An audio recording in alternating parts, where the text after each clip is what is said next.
And today's session is brought to you by the Association of Attendees. This is our professional organization of certified nonprofit professionals. One way that our association supports its membership is by hosting sessions like these.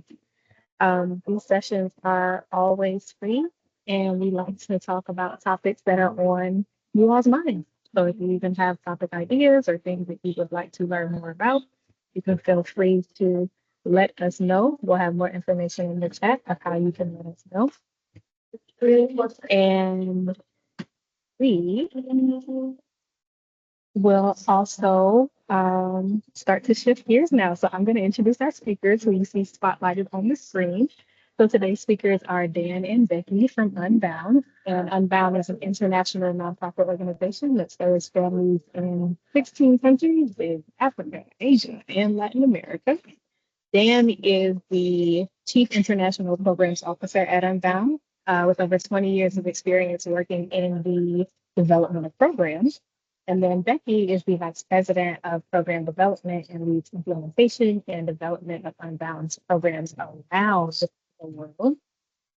And with that, without further delay, we will be diving into how to radically decentralize power and unleash change. It is my pleasure to welcome Dan and Becky. Thank you. I'll get us started today. And to get us started, I would like to start with an activity. This presentation is going to get at a deep question of how we do the work we do. So please take a moment, use the QR code or that website below and respond to this question about, in a phrase or short sentence, how would you describe the role of a nonprofit program? So just very generally, we're all nonprofit professionals working for nonprofits. So what is the purpose of nonprofit programs? And just a short word or phrase. And I will try to pull up the results when they start to come in.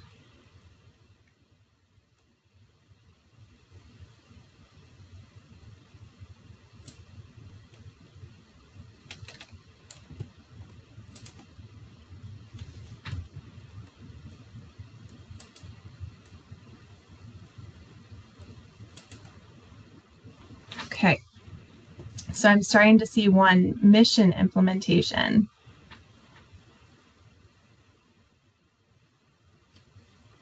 Good one.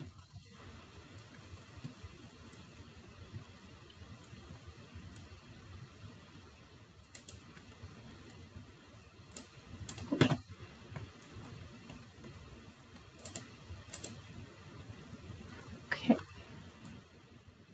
And I'm sorry, I'm juggling screens and I pulled that off for a second.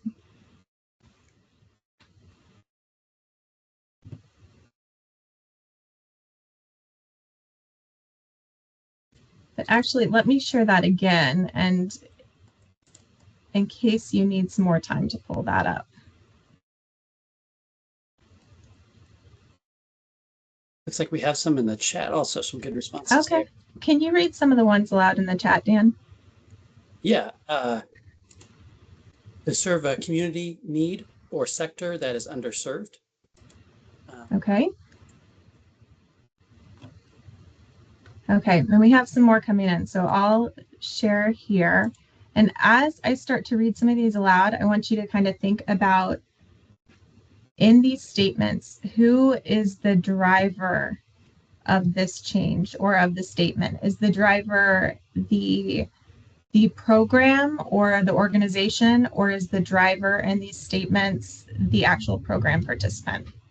Okay, so we have mission implementation.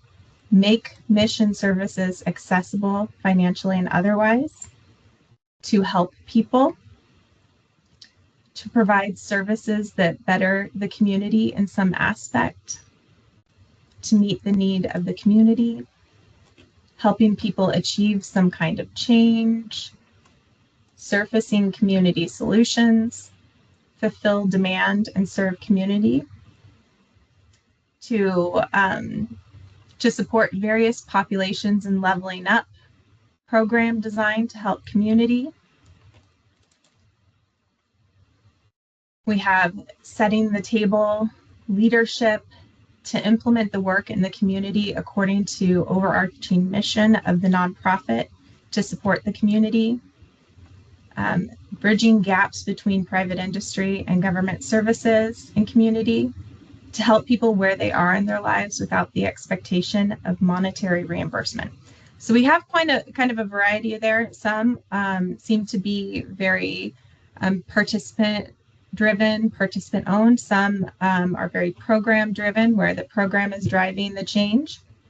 But there's kind of a balance, and some of them are kind of even more neutral. Well, in Unbound, we started with a more organization-driven approach to change, and in the recent years, we've shifted towards a more participant-owned and participant-driven approach to change. And so I'm going to pass the presentation over to Dan to start, and he'll start telling you about how we made this shift. Thank you, Becky. Thanks to each of you for making time in your busy day to be with us today. We're really excited to share with you some of our own experiences and our own journey. We know that your journey will look a little different, but we wanted to share as an example of an organization that's really struggling with this question and trying to evolve our approach to make it more user-focused.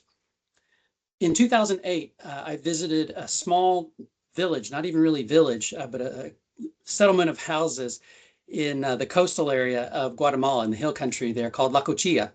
And I didn't know that day was really going to impact the trajectory of my own career so much. And it was sort of a small thing, but those experiences really changed the way I viewed my role and the program's role in terms of how we relate to the families that we serve. We started out the day early, and it got hot really fast. So we were visiting homes of the families who participate in our program. And whenever we travel to one of the 16 countries where we have a program, we try to schedule in time to do visits to families that we randomly select. When you do site visits, a lot of times you get to meet the stars of the program and kind of the outliers, but we also want to understand what the experience is of the average family. So we take with us a randomly selected list and we go visit those homes. The first home that we visited, before we even got there, this woman came out, the mother of the family, just full of energy. She wasn't expecting our visit, but the way she greeted us, it was as if she'd been waiting for us for months. The holidays had finally come, we'd finally arrived.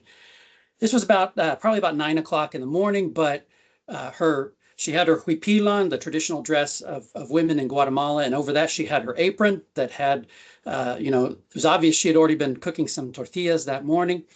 There was laundry on the line, and there were little chicks around the house that were part of her livelihood program. She had started a poultry project. She brought us in, welcomed us in, offered us some coffee. We sat and talked about her experience in the program, which was very inspiring. She had taken every opportunity that had been given to her through the program and really used those opportunities for the benefit of her family. I was really excited, really motivated after that experience. But unfortunately, time came to an end and we said, we have other families to visit, so we're going to need to leave. And she said, oh, no, don't worry. I know all the shortcuts through these hills. So just tell me who you're visiting next and I'll go with you. I'll take you over there. So if you can switch to the next slide, Becky. The second house that we visited was a very different experience. As we approached it, it was kind of just a one-room structure, very basic and not in very good condition. And I thought no one was home. It looked like it was empty. But as we got right up to the door, it was clear that there was a woman sitting on the bed in this home in the dark, looking down at the ground. And this isn't a photo of that house, because I didn't realize at the moment that was going to be this was going to be such an impactful experience for me. So this was another house from a different country, but it looked kind of like this. It was dark inside. There was only one window, and a cloth had been pulled in front of that, and she was looking down at the ground. And she said, "Come on in," and we started to talk with her, and asked her how she's doing, how things are going. And her name was I'll call her Luisa. Luisa said that her life had been a real struggle the last couple of years. Her husband had left the family unexpectedly about 2 years ago. He was the only one in the family earning an income, and so the family lost their rental house that they were renting, and the only place they had to go was back to her family, her parents. And her parents had given her this structure that she and her 3 children were living in, but they made it clear when she came back that they didn't really want anything to do with her. They blamed her for the breakup of her marriage and were very explicit about how disappointed they were in her. After getting back with those challenges, no source of income, broken relationships with both her husband and her parents, Louisa started to fall into a depression. And that depression grew and grew and grew until it was really consumed her and the lives of her 3 children also. Her son, Gustavo, had been a great student, really an outstanding student. But for some reason this year he was falling behind. And we learned this through the conversation with her. And he was getting further and further behind. He was failing at this point and at risk of dropping out of school. Louisa knew why Gustavo was struggling in school. It was because Gustavo couldn't hear very well. And up until this year, Gustavo always made sure that he got to school early on the first day so that he could get a seat at the front of the room, so that he could see the teacher's mouth clearly and read lips and help him put together what was happening in the class. And that had allowed him to keep up. But this year, the teacher had placed him at the back of the room. And Gustavo hadn't told anybody about his hearing problem. He was ashamed. And so that was the cause of the problem. And Louisa knew what needed to be done, but the depression was so severe that it prevented her, blocked her from connecting with the teacher and explaining why Gustavo was struggling. It blocked her from looking for work. It blocked her from taking Gustavo to the doctor to get some treatment. And on some days, it blocked her from even getting out of bed. As I sat there in Louisa's home, I couldn't understand how this had happened. Next to me was a social worker who was a very skilled social worker who had dedicated her career to serving families just like this with just these kinds of needs, but she just didn't know that this was going on. Louisa had, whenever she was able to get out of the house, she hid how she was feeling. And so no one knew how far they had struggled. Likewise, Lydia, the first mother that we visited, she lived nearby and she said, if I had only known, I know that teacher. I could have explained to her. I could have gone with Louisa. I could have been her ally going to the doctor. I just didn't know. This experience really started for my own personal journey of recognition that our approach to programs are letting a lot of people fall through the cracks. And many times the people who need the help the most are the ones who are falling through the cracks from our generalized approach to programs. My colleagues at Unbound have each had their own experiences that brought them to a similar journey. And so together we started to try to figure out what would a user-focused program where we center the needs of the user more centrally, what would that look like? And even more importantly, how would we scale that? Where we work with about 250,000 families around the world. And so scaling was going to be a challenge for us. Each of us has a tendency to view the world like a movie, and we are the stars. I'm the star of my movie. And Becky and many others are sort of supporting characters in my little movie of my life. And there's, extras and all that sort of thing. And we have this sort of way of viewing the world without realizing that everyone else around us is also imagining that this is kind of their own movie and they are the star of that. And then we bring that assumption where our own personal experience is the center of the universe. We each bring that to work, and collectively we put our work at the center of the universe. Can you go to the next slide, Becky? So when I arrived at Louisa's house that morning, this is how I saw the world. Our program, which is a really important and exciting program. I mean, it's what I've dedicated my career to.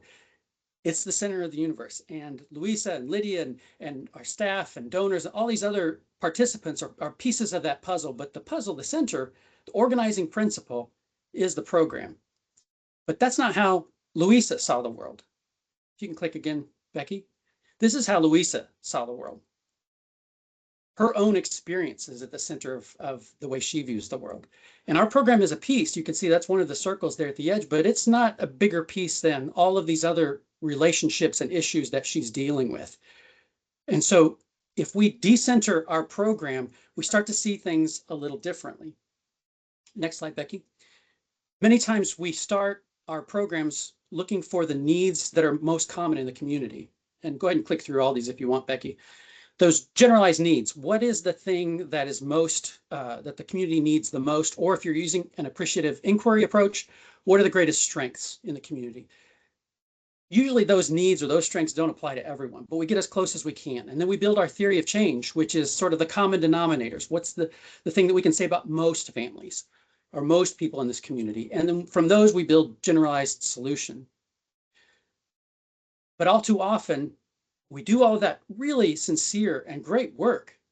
And then some of the people that we're trying to reach don't show up, and we feel frustration. What's going on? Why not? We've worked really hard trying to figure out what their needs are and provide a service that meets those needs, and yet their participation is low. I'm going to share some of the steps that were part of our journey, and then Becky will follow by sharing some of the challenges that we faced and tips that we would like to share with you that might be useful to you in your own journey. So next slide, Becky. The first step that we had was to change our mentality. And we sort of changed the comparison here with transportation is changing from a bus mentality to an Uber mentality. With a bus system, the transportation authority does a lot of really important research to figure out where do the people live, where do they work, where do they shop, and to put all that together, what are the routes that we can create that will serve the most people? Really sincere, skilled work goes into that. But it's, in the end, provider controlled.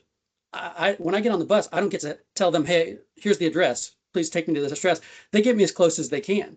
Fixed routes, fixed destination. It's a one size fits many, but not one size fits all approach. And perhaps most important in the world we're living in today, those kinds of systems are slow to change. They aren't responsive. And as the pace of change in the world gets faster and faster and faster, the gap between the needs and our solutions is getting wider.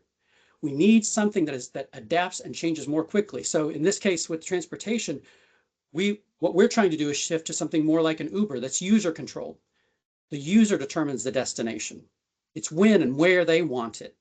It's individually tailored. And in the end, the changes are more incremental and frequent, because when you shift your focus to a user focus, one of the advantages is you start to get a lot more data on what the users actually want. With a program approach, all that you get as far as the user's needs is very crude measures like, are they showing up or not? Are they using our services or not? But when you shift to a client focus, you get a lot more nuanced detail about their interests and the things that they would like to do that weren't even on my radar. So we'll talk about kind of how we got there. Next slide, Becky. The first step for us was a mental shift. I mentioned that our program serves 250,000 families. We had to shift our mentality from one program for 250,000 families to 250,000 programs. Each family is a separate program. There are a lot of similarities between those programs, but when you start to think of each family as each household as a program, it really changes a lot of the questions you ask.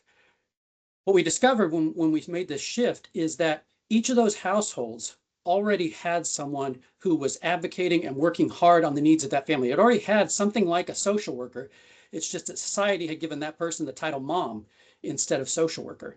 But she was playing a lot of those roles, allocating resources within the home. And really, the fact that she was even, in the case of the families that we serve, the fact that these women were able to keep their families alive and moving forward on just a few dollars a day shows an enormous effectiveness and efficiency that I don't think very many nonprofits, if any, can match. The efficiency of a mom who is living in a developing country in an area that's marginalized.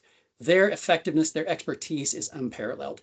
And so we discovered that there is this enormous untapped potential of skill and energy that society has overlooked. Next slide, Becky. So how do we really operationalize this idea that we have 250,000 programs? For us, the key was to empower the families. And we came to our own conclusion that you can't really talk about empowerment unless you're ready to give up decision-making power. Consultation is not enough. It's important to bring the perspectives and ideas and suggestions of users in, But as long as they're just sort of giving input and we retain control over the decisions, we're really limiting the amount of empowerment that we want. We want the families that we serve to be empowered in the world. So we got to start with the work that we're doing with them. We can't control the whole world, but we can control how they interact with our program. And if we're not willing to give them control of our program, then how can we expect people who've never met them to give them control of other aspects of their lives outside? So we have to start by modeling the kind of interactions we want these families to have with the rest of the world by giving up decision-making power to them. And for us, the key to that, to real decision-making power, was who controls the money.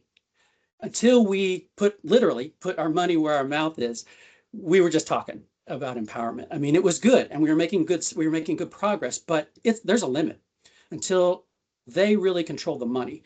And this institutionalized the leap we were taking, because once they control the money, you're not going to get that back very easily. We committed ourselves in a very serious way by putting money in the hands of theirs. So the way that looked for us is each family was supported as they opened a bank account, and the money that used to come through for most of our programs went directly through to their bank accounts. And that was the funding for this micro program, you might call it, at the household level. So the mom had a budget, a program budget that she used to reach the goals of her families. But how do we figure out what those goals are, and how do we connect all of these families to each other? Next slide, Becky. We discovered as we moved to this what we call child accounts, or this cash transfer approach, that it wasn't just about money. It wasn't just about the success of an individual house or an individual family. They wanted to connect with each other. Many of the families that we serve have moved from the countryside to the cities in search of work and in search of higher education opportunities for their kids. And they don't know their neighbors. And they might live in these squatter communities for a decade or more without really getting to know their neighbors. The social support networks, the extended families that have protected them for generations going back, they've been dislocated from that support network, and we need to reweave that community. So similar to the child account isn't really a program, it's a framework that allows them to do their program. Likewise, we created small groups. The groups themselves aren't really a program. It's just a framework for them to come together and support each other. We talk about a mutual accountability and support. Each mother accountable to each other, not accountable to me on staff, not accountable to our donors, accountable to each other, to their sisters and brothers in their own community, and to themselves. And then supporting each other. Luisa's story is a great example. We will never be able to hire enough social workers to catch all of the Luisas that are falling through the cracks. But if we build the strength of the community to view itself as the agent of change, as the center of change, then we're more likely that they will be able to identify and catch those Luisas from falling through the cracks. Next slide, Becky. So how do we were working with families, and we asked them, well, what's your goal? Each family has a different goal that they're trying to accomplish. Each family has unique interests, unique limitations, and unique ideas about what they want to accomplish.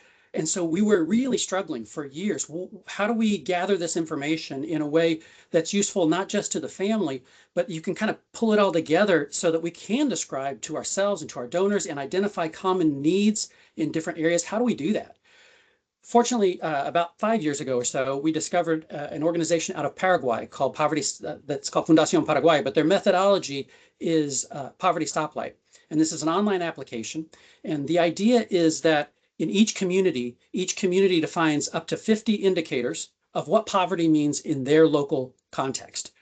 So it's not just about money, it's multidimensional poverty. So it includes, things like, do we have enough beds in the home? Do we have, good cooking supplies? How's our dental situation? Is there domestic violence in the home? Are we participating in society, voting, and are we registered? Do we have identification? Whatever indicators are relevant for that location. Once they choose those up to 50 indicators, they create definitions, collectively create definitions for green, yellow, and red for each of those indicators. Green being not poverty, yellow means poverty, and red means extreme poverty.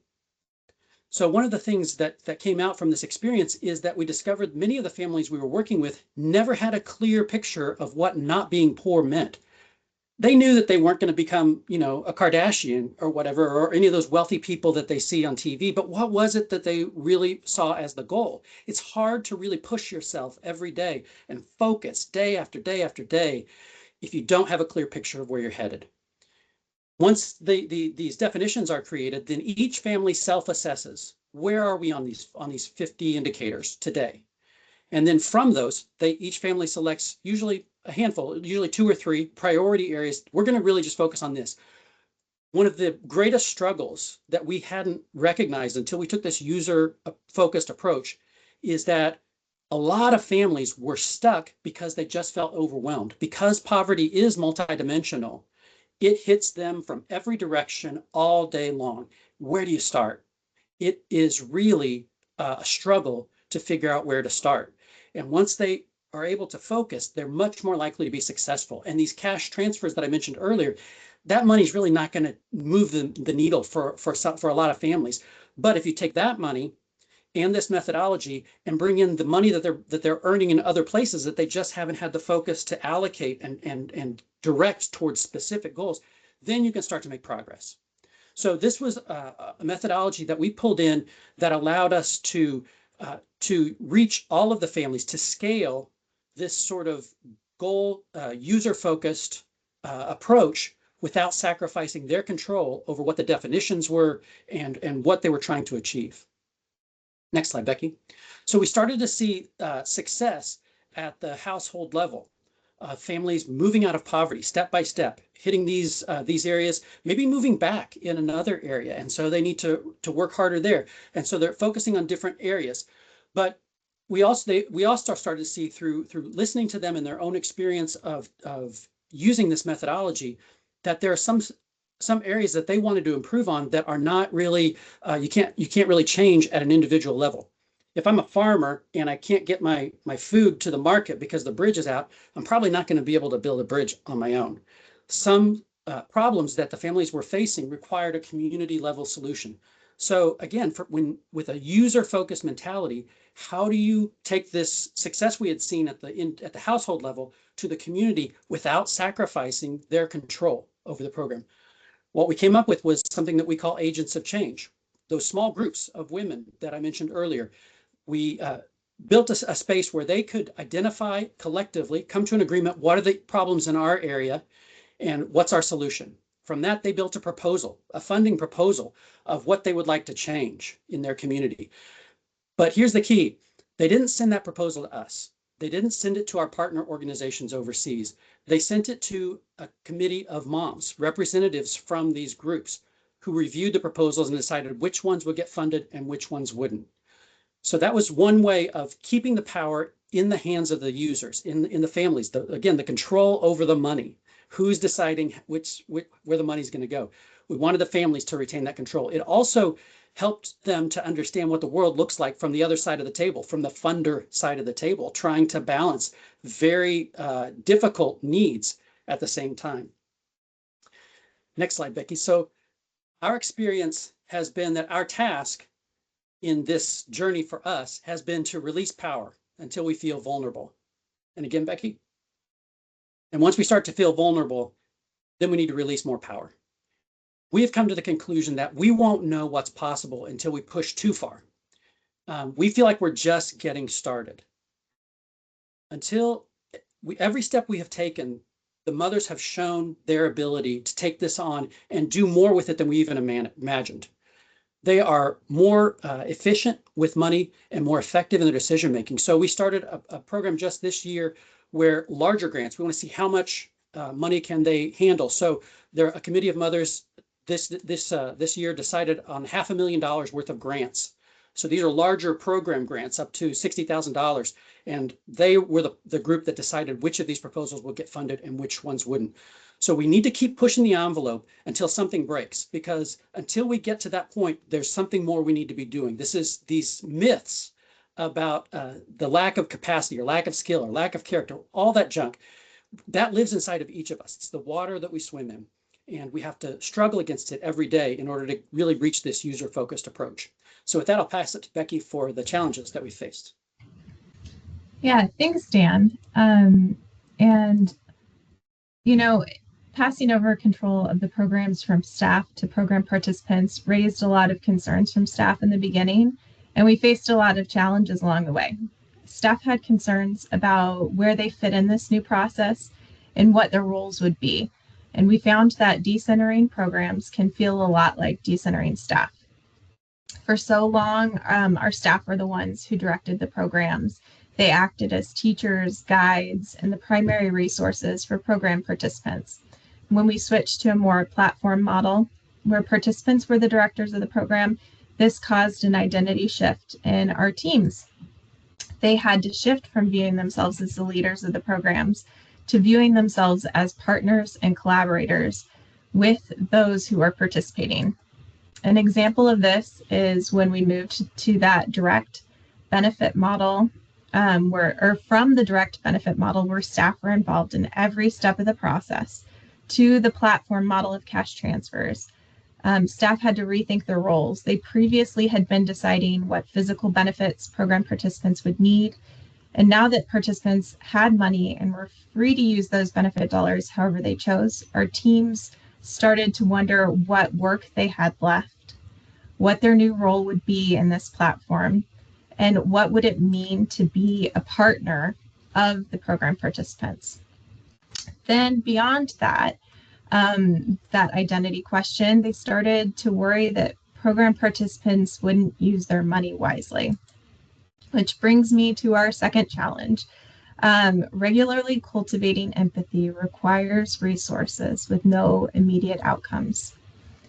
When staff saw some families using their money in ways that didn't seem to support their identified goals, they had concerns. Above all else, our teams want to help others. And at the very least, they want to do no harm. And it was tempting to take back control when things didn't go as we thought they should.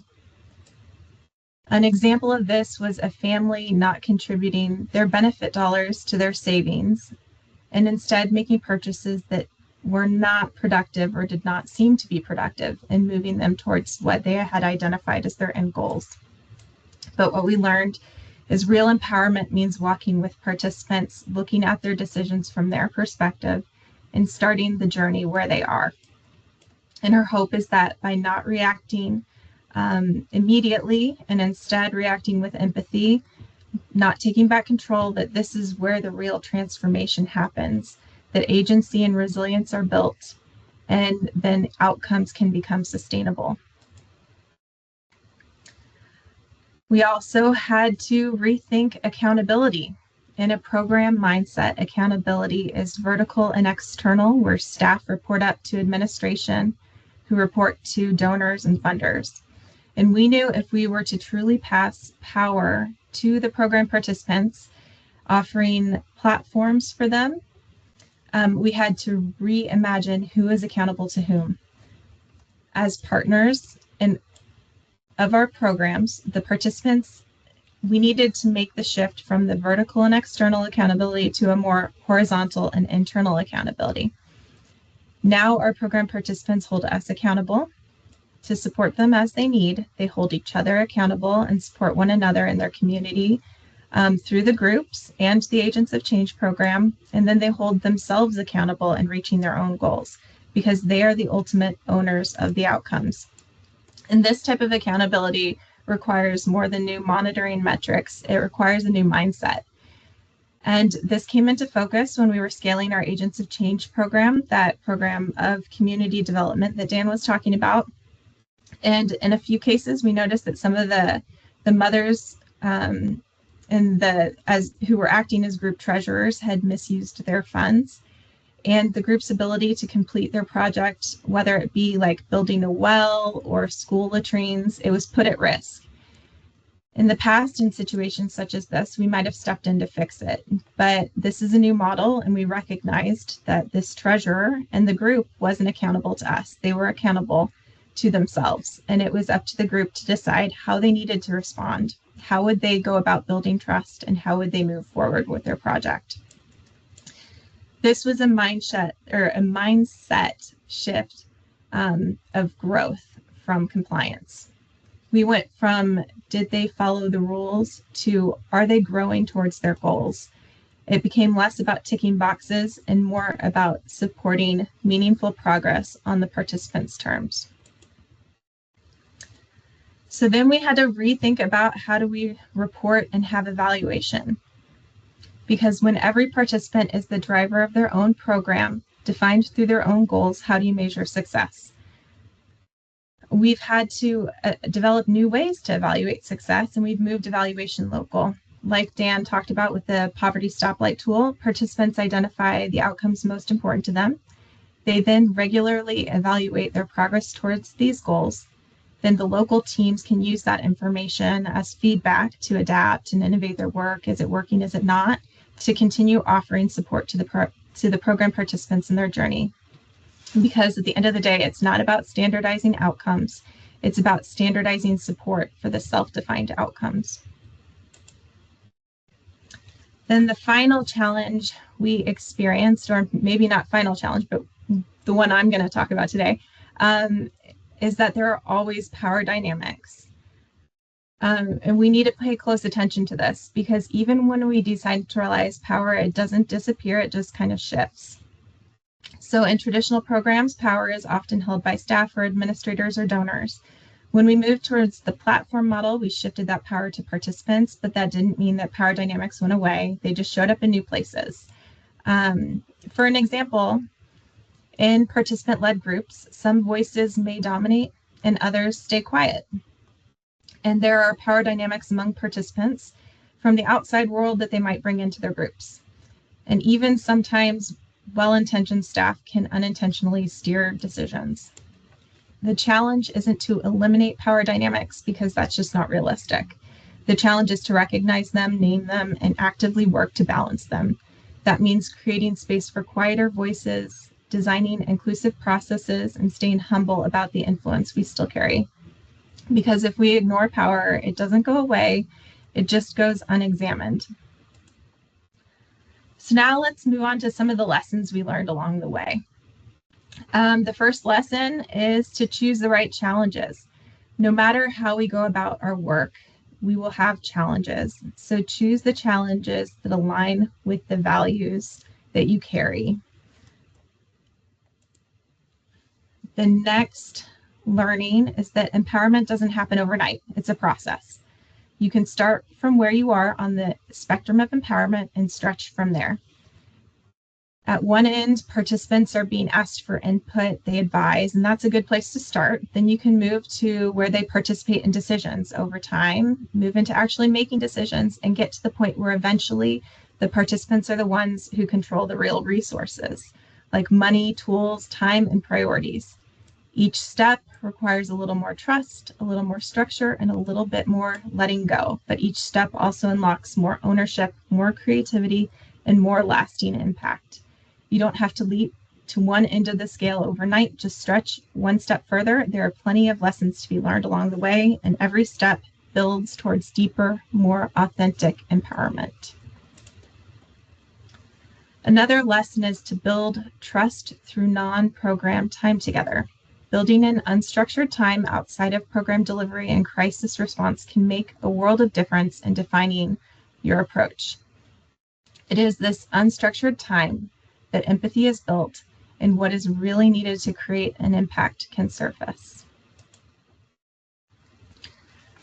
Another lesson is that it all starts with you. Be the change you want to see. When you feel yourself being uncomfortable with something that is happening in the program, take a breath, pause, and reflect. Connect with what you are feeling and your reaction to what your values are. And this can help you move from an instant reaction to wisdom and value alignment.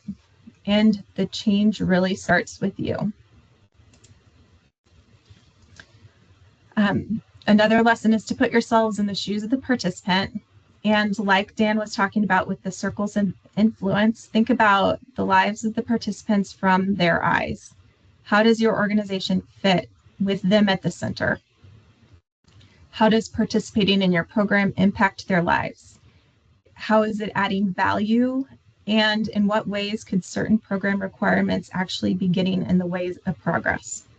And ask yourself, how could you do good better? The final lesson I want to share is that empowerment doesn't come from mission statements or good intentions. It has to be built into how we operate. It has to show up in our systems, our structures, and our everyday decisions. When people have a real say in decisions and real control over the resources, it sticks. It becomes part of the culture, and that's when empowerment really moves from being just a buzzword to a lived reality. Getting here wasn't easy. We had doubts.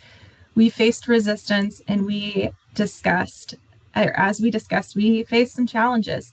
Things didn't always go as planned, and we had to rethink our roles, rebuild our trust, and let go of control. But now our staff couldn't imagine going back to the way we used to do things. They've seen what happens when people are trusted to lead their own lives. And empowerment isn't just a feel-good idea anymore. It's how our system is working. And when it's built into the system, we found out that it lasts. So in conclusion, shifting power isn't always smooth or simple, but it's worth it. When we take a little step back and let people lead in their own lives, amazing things can happen. We don't lose control, we gain trust, connection, and real lasting sustainable impact. And that's what this nonprofit work is all about. So with that, I think we can open it up to questions. All righty. Thank you so much, Dan and Becky, for all of the insights that you shared. We certainly have some really great questions in the chat here. So the first question that we have is, for the program that you all mentioned in the reference, how was this presented to the women?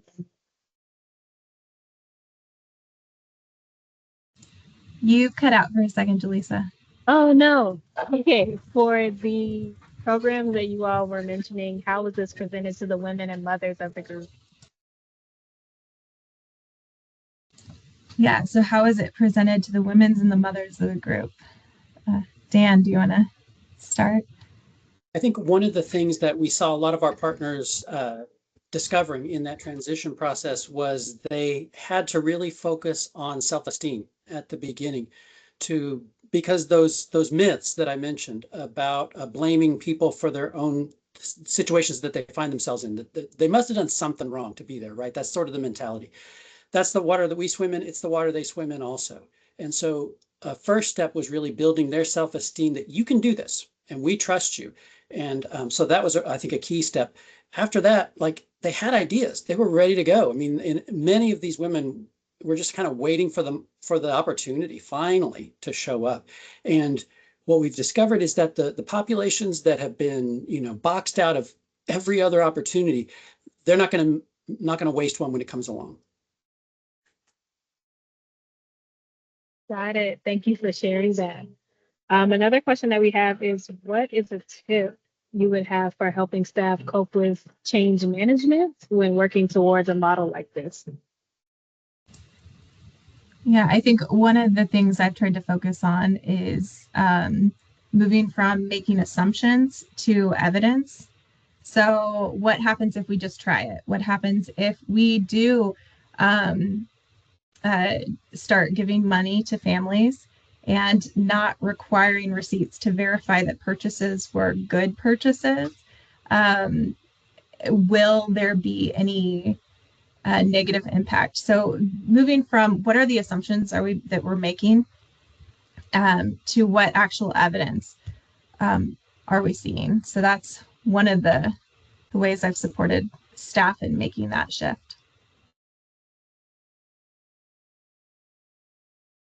Thank you. Thank you. Another question that we have from one of our viewers is, well, essentially, they're giving you an example as well. So their nonprofit advocates for supports mothers of incarcerated children, youth, and adults. What would be their first step to moving to participant experience? What would you suggest? That's a great question. And I'm sure your journey will be different from ours, a different population. And the suggestion I think I would give, Becky mentioned design thinking. There are some really good tools out there on the internet. Design thinking is a method that's used a lot in marketing and businesses to understand the needs and interests of the customer so that you can provide a better product. One of the weaknesses that we have in the nonprofit sector or challenges is that one person pays the bills, but a different person receives the services. And so if the services we're providing are not really attractive to the consumer out there, the client, then they don't show up. And we feel frustrated by their lack of participation. And so for us, it was also important to deprive ourselves of that frustration. We can't feel frustrated about that anymore. Any restaurant owner who feels frustrated that people don't like the food is not going to stay in business very long. You got to change the menu. If the people are not coming to eat the food, you got to change the menu. And that's the mentality we had to develop internally. Is it's not their responsibility if they're not showing up. That's our responsibility to figure out. And so design thinking has some great practical tools and methods and techniques that you can use to get inside sort of the mind of the user and the client. Got it. Thank you. Thank you. I have maybe, I think, three more questions.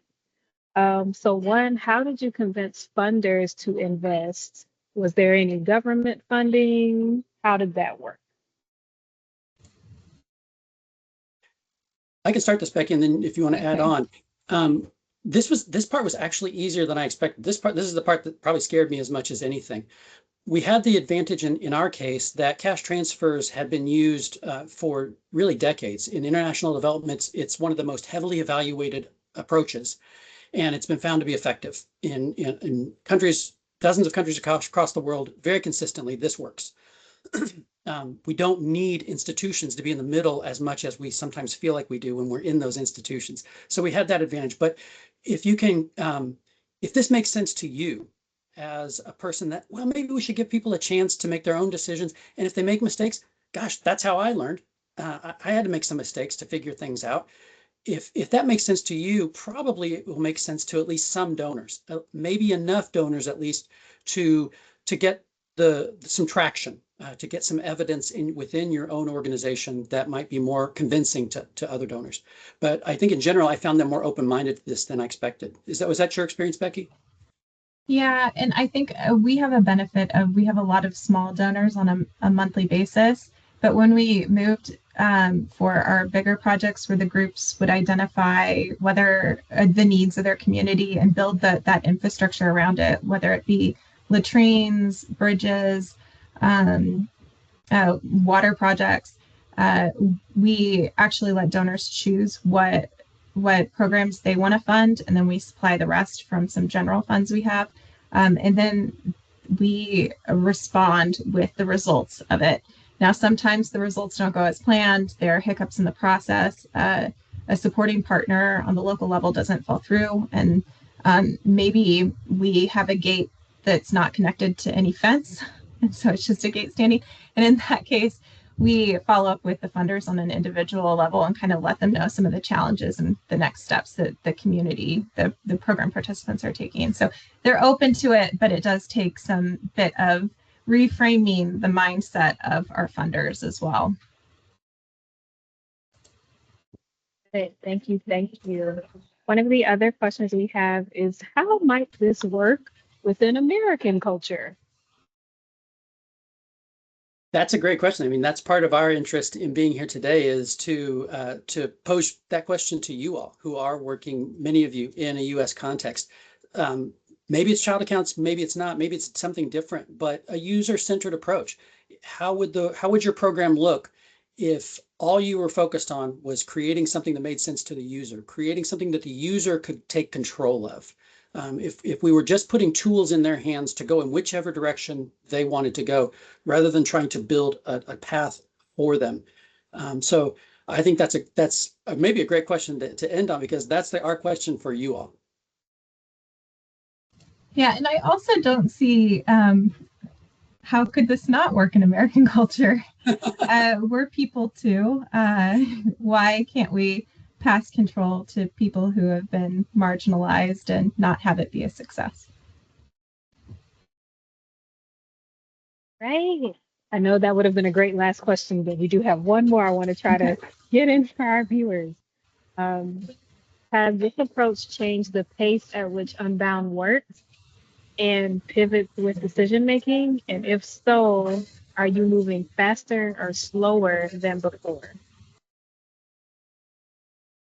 I think, and I'm interested to Dan's thoughts on this as well, but I think the decision-making process has been kind of slow to start when we've had to build the structures of program participants making the decisions, which requires making those decision body groups of participants.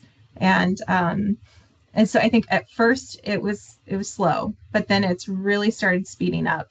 And I think one of the challenges now is getting the funding lined up, the external funding lined up to support it at the pace in which we're moving right now. But yeah, the hard part was figuring out this system, how to scale something like this where people, without sacrificing the individual control of each family. And it took some time to create the framework and what Becky's been talking about as platform. But once that's created, then it's more tweaking around the edges. The changes that we're seeing now, a lot of the changes are in response to data that we're seeing out of for instance, the poverty stoplight. We've got a lot of families in this area who are focusing on trash and they're not achieving that objective. So our local partner will see that data and try to figure out what's a response. Who can we put them in touch with? Should we bring the community, those families that are interested in this together for them to come up with a solution? So those are the sorts of approaches that we're taking out, a lot of tweaking around the edges based on the data that's coming in. Okay.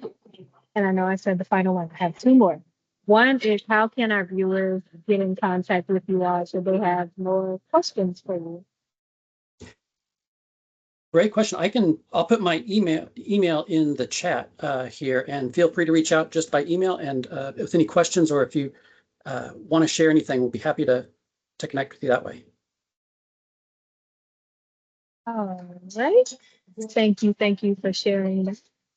And as we are coming to a close, I just wanted to thank you both for your time today. Thank you for everything that you've shared. And viewers, we will be sure to share this recording and the slide deck within the week, so you will be getting something in your email. As a reminder, the association hosts events like these throughout the year. For more info, please check in the chat. We've dropped some links there so you can stay up to date on what's coming up for us. And we also welcome the opportunity for you all to donate. You can donate to help continue these free webinars that we host. If you have any ideas for upcoming webinars or content that you would like shared or discussed, feel free to email us at our email in the chat. Otherwise, we are so glad that you all got to join us today, and we hope that you have a marvelous rest of your Wednesday.